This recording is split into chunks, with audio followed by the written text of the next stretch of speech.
Tapi orang-orang kota itu maunya itu ibadah sendiri, baca hadis, terus membayangkan maknanya demikian dipraktekkan tanpa guru. Makanya kemarin ada rame-rame masalah milkul yamin itu korban belajar tanpa apa? Guru. Nah, mereka itu sebetulnya orang-orang yang masih kosong. Ketika kita bilang dalilnya pakai guru, ya Fatihah itu ihdinas siratal mustaqim siratal ladzina an'amta 'alaihim. Jalannya mereka yang telah engkau beri nikmat. Nah, karena kalimatnya adalah an'amta, yang telah engkau, maka kemungkinan terbaik memang niru orang yang sudah meninggal, karena terbukti husnul khotimah, tidak terkontaminasi macam-macam. Tapi kalau niru yang masih hidup itu kan nggak ada jaminan nanti stabil, enggak, karena ya manusia itu harus setelah terkenal terus setelah punya jabatan mungkin agak-agak rubah ya macam-macam. Makanya terus kita ekstrim sekali punya kaidah man ta'allama bila syai'in fasayhuhu setan, orang belajar tanpa guru, gurunya setan. Dan sekarang terbukti banyak penulisan-penulisan yang nggak karu-karuan, karena pasti usul-usulnya itu ngaji tanpa guru.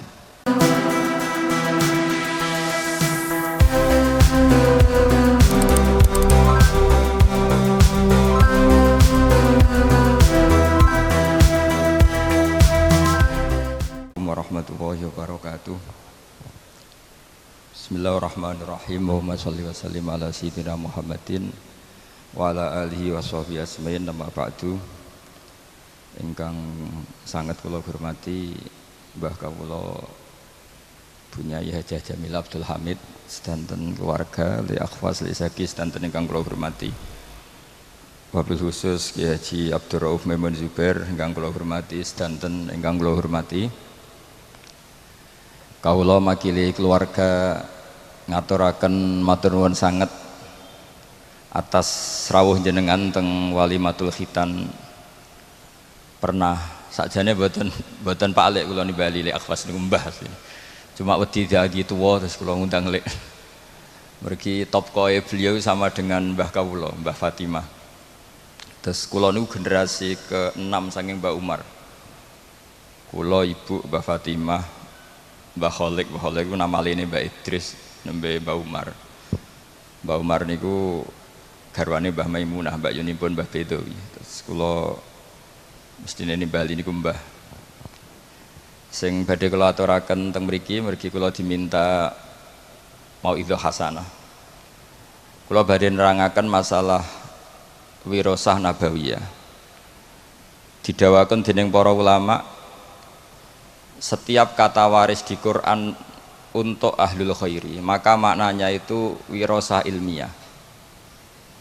Misalipun wonten ayat wa waritha Sulaimanu Dawuda wa qala ya ayyuhannasu 'allimna mantiqat thairi wa utina min kulli syai'. Sulaiman mewarisi Dawud, maknanya aifil ilm. Begitu juga ketika Nabi Zakaria donga fahabli min ladunka waliya yarithuni wa yarithu min ali Yaqub. Saya kasih turunan ya Allah yang bisa mewarisi saya dan mewarisi keluarga besar Yakub, fil ilmi, dalam urusan ilmu. Sehingga kula sangat berharap dan insya Allah mesti kabul zuriyah saking umumipun Mbah Sambu, khususipun saking Mbah Dowi. Sedanten maris saking Mbah Dowi itu fil ilmi. Cek ilmu tasawuf, cek ilmu fikih, cek ilmu politik. Pokoknya sementing itu ilmu. Karena saat ini kathah tiang nganggep waris niku namung waris maliyah utawi waris-waris kebesaran. Kula sangat emut. Kula ini termasuk pendokumen fikih-fikihipun Mbah Dowi, karena selain beliau pernah mbah saya juga saya murid Mbah Maimun, Mbah Mun yang sering cerita tentang fikihnya Mbah Dowi, Mbah Maksum dan fikih-fikihnya Mbah Muhaimin. Sehingga kalau gadah data-data fikih yang valid ingkang saged kula aturaken teng mriki. Kenapa saya cerita ini? Karena niki wonten Le Aska ingkang bin Akhfas bin Hamid bin Bedowi saterusipun dugi Mbah Sambu. Semua niku gadah khazanah fikih sesuai zaman masing-masing. Kula tesemut Abdul Hasan Asyadzili ngendikan api-api ibadah sirri, ibadah sing ora ketok. Tapi masalahnya ahlul ma'asi adharu ma'asiyahum. Orang-orang maksiat itu kalau maksiat itu di depan umum ngedeng. Maka kata beliau, fa'alinu ya ahla ta'at ta'atikum. Maka kalian yang taat harus menampakkan ketaatan kalian. Ini penting kalau aturaken, kalau sering guyon teng pundi-pundi. Kalau banyak TKI ke Jepang, ke Korea atau ke Taiwan, itu mereka tahu penyalurnya karena ditulis. Penyalur tenaga kerja ke Korea, ke Jepang, ke Taiwan, dan mereka berbondong-bondong ke sana.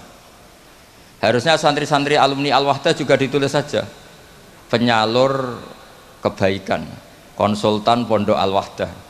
Tulis saja, ahli Fathul Qorib, kelas medium. Nanti kalau bab yang nggak bisa tulis saja, maaf hanya bisa bab sholat. Sehingga nanti orang yang mau konsultasi itu tahu tempatnya. Selama ini orang-orang soleh itu terlalu sopan sehingga tidak diketahui. Coba misalnya jenengan istrinya mau kelahiran, nggak ada tulisan bidan, itu nyari ya kesulitan. Dokter-dokter itu terang-terangan dokter umum, kalau merasa pinter ditulis dokter spesialis. Sehingga orang kalau nyari itu jelas. Kepolisian juga ditulis kantor polisi, sehingga orang kalau nyari jelas. Sekarang problemnya orang-orang alim itu tidak mau menampakkan kealimannya. Entah karena tawaduk, entah karena memang tidak alim, tidak tahu saya. Tapi yang jelas orang akan kesulitan mencari. Jadi saya berharap nanti alumni-alumninya Gus Ahfaz ini ditulis saja ahli Fathul Qorib, kelas medium, spesifik bab sholat, pantangan misalnya muamalat, ditulis saja. Supaya nanti itu jelas. Loh betul, ini karena dulu Badawi ngajar tafsir itu ya di Masjid Jamek. Semua ulama itu kalau ngajar harus di depan umum biar ilmu itu terkontrol, terkoreksi. Dulu tidak ada ulama yang sembunyi-sembunyi, tidak ada. Imam Bukhari menjadi alim gitu itu diuji 100 ahli hadis di depan umum. Nggak boleh ilmu sembunyi-sembunyi. Karena ilmu itu butuh diuji. Ilmu medis ya gitu. Kalau kamu ingin gelar doktoral juga ada munakosah, ada ujian terbuka. Nah sekarang ketika yang nampak itu orang-orang yang tidak ahlul ilm karena ada medianya, kemudian kita sudah ketinggalan jauh. Saya punya cerita karena kemarin saya di Korea 7 hari. Saya diceritain begini, Pak Gus, menang kalah itu penting diterangno. Karena kalau nggak dijelaskan itu bahaya. Singkat cerita ada cerita begini, jadi orang Korea itu kalau ada orang mau sholat dan majikannya baik itu ditawarin gini, apa saya belikan patung, karena mereka tidak bayangkan satu ibadah kok tidak ada apa patungnya. Itu saya punya teman termasuk jajaran orang Garuda itu sholat di mall, ya di mall di Korea. Itu security langsung nelpon polisi, Pak polisi di sini ada ritual teroris ya. Jadi kalau namain sholat itu ritual teroris. Pertanyaannya adalah sejauh mana kita punya media untuk menjelaskan ini sholat, ini zakat, ini haji. Sehingga tadi malam saya masih ngajar di Pondok Sidogiri, saya cerita kalau orang bisa ke Korea karena tulisan penyalur tenaga Korea, kenapa santri-santri tidak menulis saja penyalur santri ke Al-Wahdah, penyalur santri ke Sarang. Setidaknya kita jadi media. Kita sekarang kesulitan nyari kitab ahli sunnah di kota, itu kesulitan. Yang ada ya kitab-kitab tahqiqan Albani, kitab-kitab kubu mereka. Dari kesulitan itu akhirnya yang dibaca ya mereka, yang diterjemah ya mereka, yang dikaji ya mereka. Dan ketika kita mendebat mereka, kita sudah ketinggalan zaman karena itu sudah terpatri. Misalnya masalah tahlilan, itu mereka kalau nulis begini, enak ya jadi GNU. Ada orang mati, datang, makan-makan, rokokan, pulang dapat sangu. Sehingga image-nya GNU itu buruk. Jadi biasanya yang bisa balas ya yang sama-sama cangkem elek. Makanya saya ini pendukung gerakan cangkem elek. Tapi jangan yang kiai-kiai yang gitu, biar yang mereka saja. Terus mereka yang jawab nulis, kamu rela ibu kamu, mbah kamu mati terus dibuang kayak kucing, nggak ada yang doain. Karena di debat pakai logika sudah tidak bisa. Kemarin saya kedatangan tamu dari Jakarta cerita, salaman habis sholat itu ada dalilnya enggak? Itu debat di Jakarta nggak pernah menang dia, pakai logika sehat nggak pernah menang. Akhirnya bisa menang karena apa? Teman saya bilang gini, kamu setelah sholat boleh nggak ke kamar mandi, kencing atau berak? Boleh. Nyalain HP boleh nggak? Boleh. Berarti yang nggak boleh itu ingat Allah. Kan lucu kan, habis sholat wiridan ingat Allah nggak boleh, tapi nyalain HP boleh, ke kamar mandi boleh. Akhirnya menang lewat logika yang agak kasar, cangkem elek lah cara Jawa itu. Karena kalau enggak ya nyari detailnya hadis. Mana buktinya Rasulullah setelah sholat baca ini terus salaman begini. Logikanya ya itu tadi. Kamu habis sholat boleh nggak nyalain HP? Boleh. Boleh nggak ke kamar mandi? Boleh. Kenapa wiridan tidak boleh? Kenapa ingat Allah tidak boleh? Nah, lagi-lagi ini menyangkut media. Sekali yang masuk itu pikiran mereka, kita akan apa ya? Memasuki dengan pikiran kita juga kesulitan. Ini yang kita paling khawatirkan, kita semua ini tidak melakukan perintah Rasulullah SAW, yaitu ada hadis idza zuharatil fitan wal bid'u falyudhiril alim ilmahu wa illa fa'alaihi la'natullah wal malaikati wan nasi ajmain. Ketika bid'ah sudah banyak, sudah sangat-sangat muncul, maka semua orang alim harus menampakkan kealimannya. Kalau tidak maka kena laknatullah wal malaikati wan nasi ajmain. Karena tadi coba konsultan apa saja di kota itu ada, yang belum ada itu konsultan Fathul Qorib. Sampai cari di kota apa, mulai tukang gigi, dokter gigi, apa saja ada, kecuali tulisan konsultan Fathul Qorib. Jadi harusnya ditulis saja konsultan Mizan Kubro. Kalau alumni Al-Wahdah konsultan fikihnya Mbah Bedowi, konsultan Thariqah Syadiliyah. Menurut saya itu bagus. Setidaknya orang yang seneng itu mau tanya, yang hasud neliti, nggak masalah. Saya yang dikatakan orang alim seneng itu bukan karena apa-apa, yang seneng ingin niru alim, yang hasud takjak kompetisi, ben seru. Sehingga dua-duanya baik menurut saya, karena tadi yang seneng biar niru, yang hasud dijak nopo kompetisi. Tak suruh baca di depan saya. Ini penting saya utarakan karena sekarang itu masya Allah betul. Saya termasuk orang yang apa ya, bangga dengan tradisi lasem. Karena hubungan dzurriyyah tadi, dzurriyyatan ba'duha min ba'd itu kental sekali. Kenapa saya bangga? Karena Mbah Mun juga gitu. Mbah Mun tuh bangga betul dengan mbah-mbahnya, dengan leluhurnya. Saya pernah ditanya sama seorang alim, Gus, apa dalilnya orang tasyarruf bisyarofil ansab? Orang bangga dengan nasabnya. Saya bilang ayatnya adalah wattaba'tu millata abai Ibrahim wa Ishaqa wa Yaqub. Nabi Yakub, Nabi Ibrahim, Nabi Ishak itu adalah leluhurnya Nabi Yusuf. Sebetulnya beragama Islam itu ya berdasar agama Islam itu agama yang benar. Tapi kata Nabi Yusuf, wattaba'tu millata abai, saya mengikuti cara beragama mbah-mbah saya. Yaitu beliau menghitung mulai Ibrahim, Ishak, Yakub. Karena Yusuf bin Yakub bin Ishak bin Ibrahim. Nah, kenapa niru agama ini harus ada masternya? Saya ngaji di Jogja, padahal Jogja itu kota yang jarang menerima wasilah. Saya bilang begini, saya masih ingat betul dawuh Mbah Mun itu.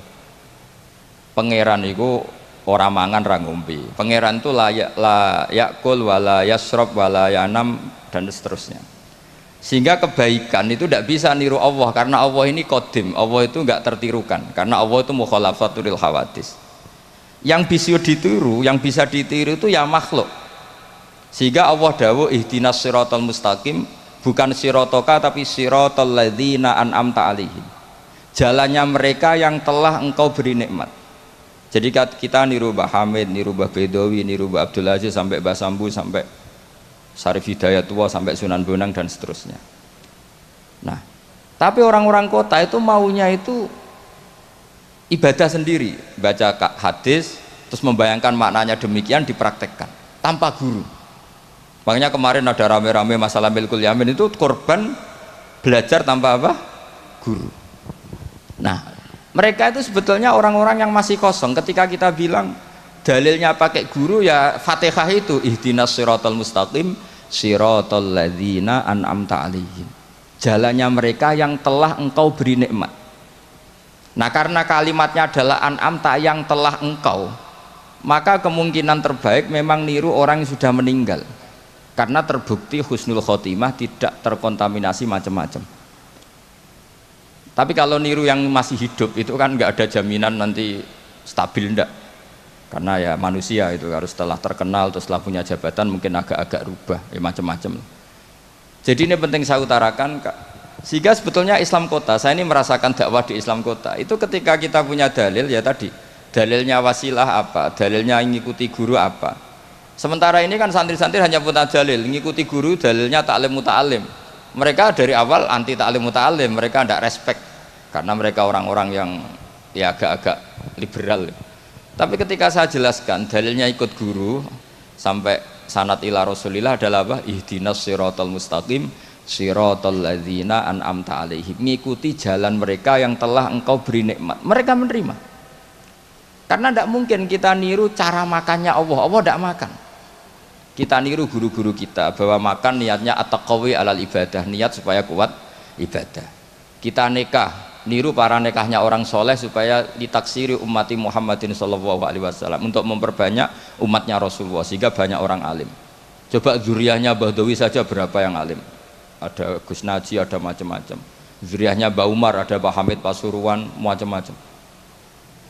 Sehingga kita nikah ngikuti ulama-ulama dulu. Ini murni litaksiri ummati Rasulillah, litaksiri sajidin, litaksiri raki'in, litaksiri da'ina ilallah.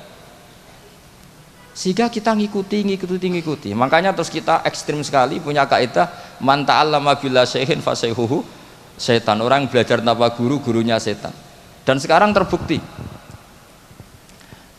banyak penulisan-penulisan yang nggak karu-karuan, karena pasti usul-usulnya itu ngaji tanpa guru.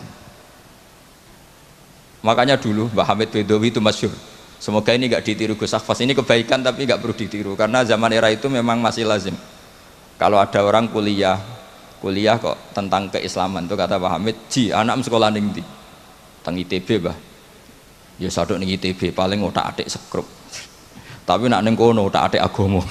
Jadi beliau itu lucu. Jadi kalau orang nasional itu malah beliau seneng kalau kuliah di listrik, di mesin, karena yang diotak-atik hanya skrup gitu. Tapi kalau orang-orang kebanyakan kok kuliah di yang berbau agama itu nggak boleh, karena takut yang diotak-atik itu agama. Itu menurut saya satu kearifan, tapi Gus Hafaz jangan niru itu, nanti orang banyak salah paham karena eranya berbeda. Tapi itu menurut saya itu satu kearifan, betapa arifnya guru-guru kita, mbah-mbah kita. Agama ini satu kebaikan, tapi tetap saja yang ngelola harus orang-orang yang kredibel. Kalau ndak ya ndak karu-karuan. Saya ini termasuk tim tafsir. Itu paling kesulitan itu nafsirkan ayat-ayat yang menjadi jargon mereka, karena secara zahir maknanya itu menguntungkan mereka. Saya ulang lagi, karena secara zahir itu maknanya menguntungkan mereka. Sehingga saya dulu ketika ditawarin jadi tim tafsir di UII, saya bilang saya mau asal fikihnya diserahkan saya. Berapa persen Pak? Ya 100%, kalau enggak saya tidak mau. Kenapa demikian? Sekarang tuh ada kelompok tekstualis, sehingga yang enggak ada di Quran ya halal. Misalnya Quran enggak mengharamkan tikus, mas, ya tikus berarti halal. Jadi yang enggak ada di Quran ya halal, kan kacau. Saya sering bilang ke mereka, nggak ada apa tidak tahu. Kalau nggak ada ya beda, kalau sama dengan tidak tahu. Mereka itu kalau ngitung jumlah yang halal itu hanya pakai ayat kulla ajidu fima ukhiya ilayya muharraman ala ta'imi yatamu saat terus itu. Tentu pengecualiannya hanya 3, hanya lahmal khinzir dan seterusnya, itu 3 itu tok. Tapi mereka tidak hafal bahwa di antara aturan umum Quran itu adalah wa yuharrimu alaihimul khobais. Dan di antara ciri utama Rasulullah Muhammad adalah mengharamkan semua yang menjijikkan. Jadi tikus itu kira-kira kamu jijik enggak? Kotoran manusia jijik enggak? Kencing manusia itu jijik enggak? Ini sesuatu yang pasti haram karena termasuk apa? Al-khobais. Terus begini contoh dalam fikih lagi. Ini contoh terakhir, teman tenang saja. Habis ini karena saya dipesan sambil nunggu Habib Anis ini. Orang menikahi mbaknya sekaligus nikahi adiknya kan tidak boleh. Al-jam'u bainal ukhtain. Jadi istri kamu pertama mbaknya sekaligus nikahi adiknya fi nikahin wahid, dalam nikah satu itu tidak boleh.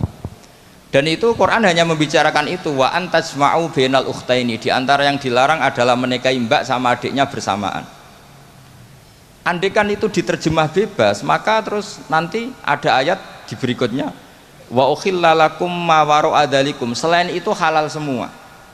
Kan nggak kebayang misalnya orang menikahi perempuan dan budenya, orang menikahi perempuan dan mbahnya, dengan alasan itu di Quran tidak ada.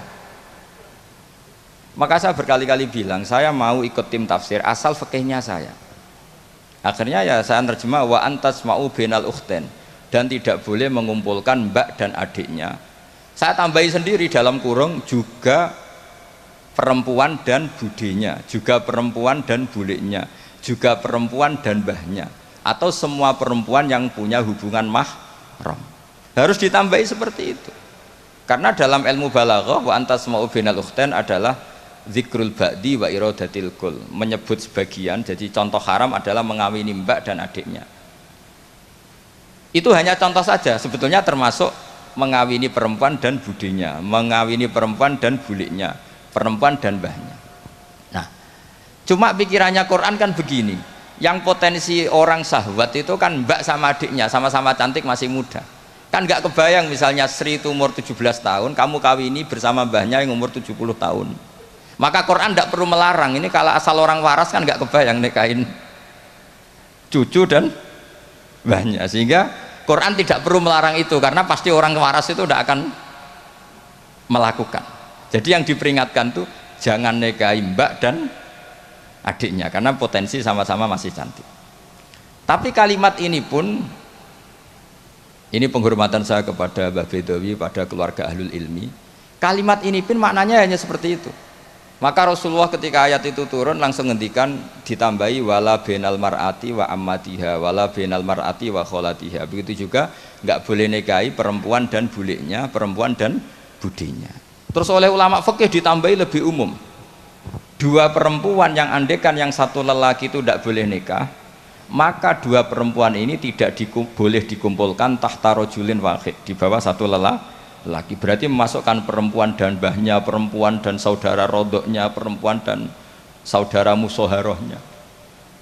Nah sekarang bayangkan misalnya orang hanya baca Quran, yang haram itu hanya nikahi perempuan dan adiknya, atau perempuan dan mbaknya, wa antasma'u bainal ukhtain. Tapi kalau perempuan cantik, budenya cantik, nggak apa-apa lah bersamaan, kan tidak ada di Quran. Itu bisa celaka kalau seperti itu. Dan makanya saya berharap Pondok Al-Wahdah mengkader gimana supaya semua mufassir itu faqih. Jangan karena dia belajar lughat, misalnya sekolah kuliah adab, kemudian dia menekuni tafsir hanya berdasar dia punya otoritatif di dalam ilmu adab atau ilmu balaghah, ilmu sastra Arab. Itu bahaya betul. Makanya saya ini kampanye sebesar-besarnya supaya penafsir Quran itu syarat utamanya itu tahu fikih. Karena yang pokok dalam Quran itu fikih. Tanpa fikih itu tidak bisa. Saya punya sekian contoh. Dulu Imam Syafi'i mengatakan begini, orang yang tayamum karena nggak ada air, syaratnya itu tolabul ma', mencari-cari air. Setelah mencari-cari baru boleh tayamum kalau ternyata nggak ada air. Ketika ditanya, mat dalil ala dalik, lalu dalilnya apa? Imam Syafi'i jawab, falam tajidu ma'an. Kemudian mereka tidak menemukan air. Terus kata beliau, la yuqalu liman lam yatlub lam yajid. Dalam bahasa tidak mungkin orang yang tidak pernah mencari kemudian dikatakan tidak menemukan. Di mana-mana tidak menemukan itu setelah mencari. Jadi semudah itu kalau orang alim menafsirkan Quran.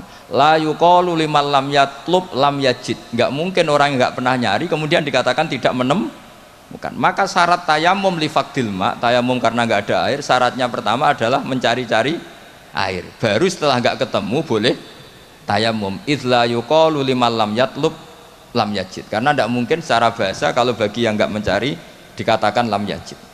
Masya Allah wa sallam Habib Anis. Jadi ini sesuai perjanjian karena sambil nunggu Habib Anis. Jadi ini saya tambahin paling 5 menit lagi.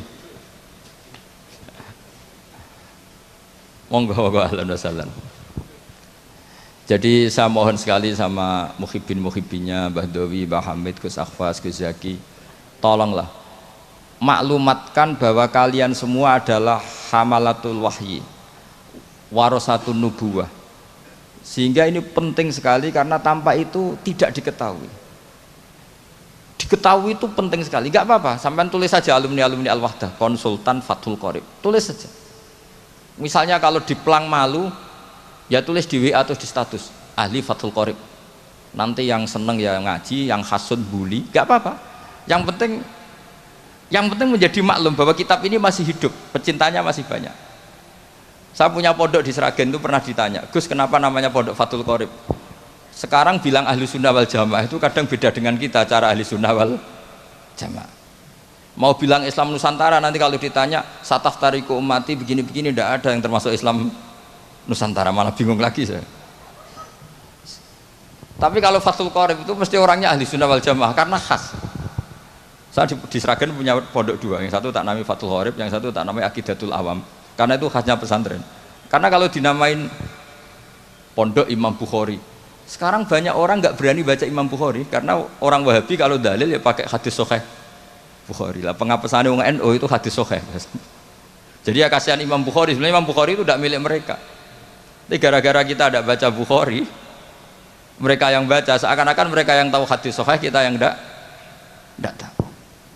Ini penting saya utarakan sehingga saya masih punya rencana nanti baca Bukhari. Karena ya supaya mereka tahu kalau Bukhari itu milik kita, tidak milik mereka atau milik semua orang Islam. Akhirnya apa yang terjadi sekarang? Kita umatnya Rasulullah diadili oleh dawahnya Rasulullah sendiri.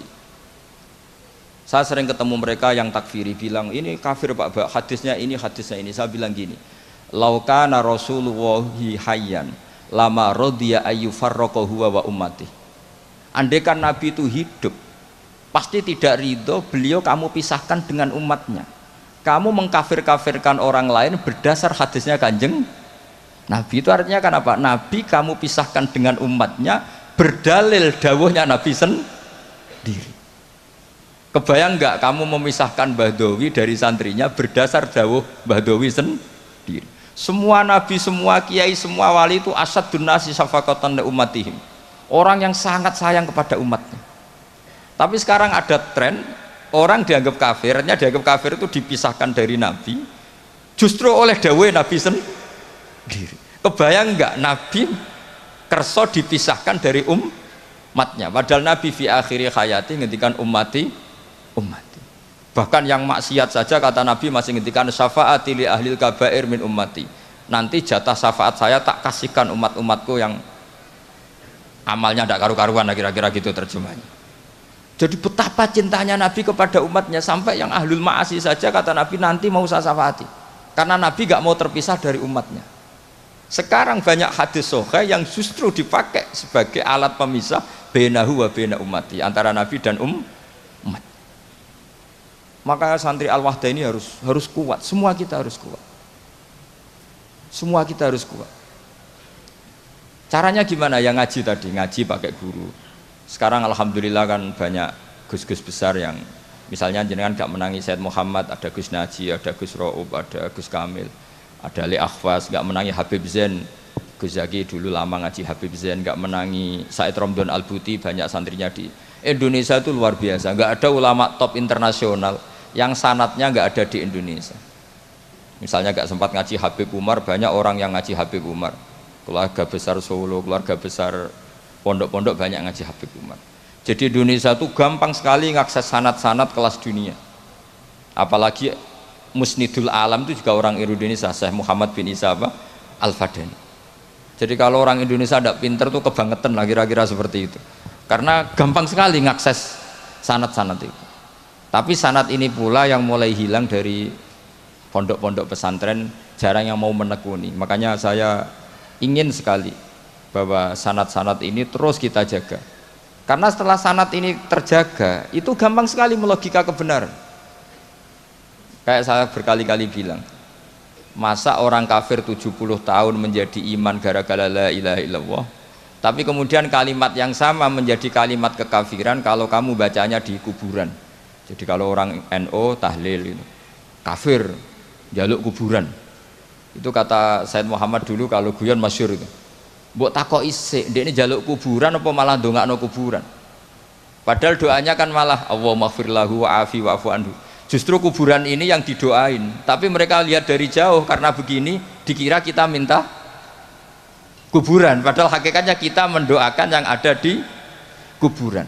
Ini secara teori penelitian sudah gagal. Wong neliti saja tidak mau, observasi saja nggak mau. Coba kalau mereka neliti, ternyata mendoakan yang ada di kuburan, bukan minta kuburan. Semua orang NU misalnya kalau ziarah doanya gimana? Allahumma ighfir li sayhina, Allahumma ighfir li ummina, Allahumma ighfir li abina. Itu minta kuburan apa mendoakan mayit yang ada di kuburan? Mendoakan. Tapi mereka menuduh kafir, katanya kita minta sama kuburan karena melihatnya dari jauh. Karena begini dilihat dari jauh, oh minta kuburan kan gitu. Ini secara penelitian kan sudah kacau. Dan makanya saya minta sekali tradisikan tahqiq dan sanad-sanad yang mudah kita dapat, semoga diakses, dimuasalah secara baik, disambung secara baik. Saya kira demikian karena ini Habib Anis Darawuh sesuai kontraknya. Kalau beliau sudah rawuh karena memang semuanya menunggu beliau, saya mohon maaf atas semua kesalahan dan saya derek senang atas walimatul khitan ini karena ini ajang silaturahim, ajang sambung keluarga, baik keluarga secara nasab maupun keluarga secara sebab, yaitu para santri dan para muhibbin. Assalamualaikum warahmatullahi wabarakatuh.